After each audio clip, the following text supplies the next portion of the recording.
श्रीभगवानुवाच कुतस्वाकस्मलमिदं विषमे समुपस्थितम् अनार्यजुष्टमस्वर्ग्यम् అకీర్తికరమర్జున. శ్రీ భగవాన్ ఉవాచ.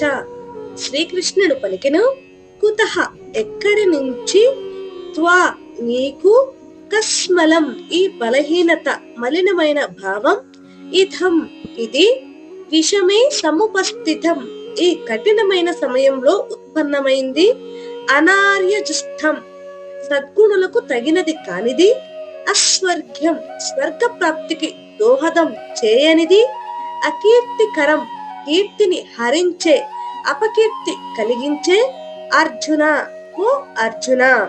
ఇప్పుడు తాత్పర్యం చూద్దాం రండి. శ్రీకృష్ణుడు అర్జునుని బలహీనతను గమనించి మందలిస్తాడు. అర్జున, ఈ విధమైన బలహీనత నీలో ఎక్కడి నుంచి వచ్చింది?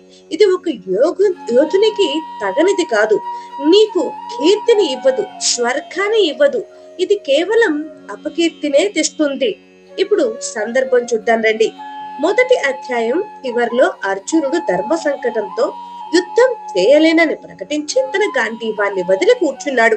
రెండవ అధ్యాయం ప్రారంభంలో కృష్ణుడు తొలిసారి స్పందిస్తూ అర్జునుని మందలిస్తున్నాడు. ఇది గీతా బోధలకు ఆరంభం.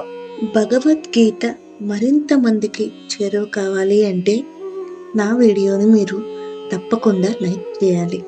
లైక్ చేసి మరింత మందికి చేరువయ్యేలా చేస్తారు అని కోరుకుంటున్నాను. ధన్యవాదాలు.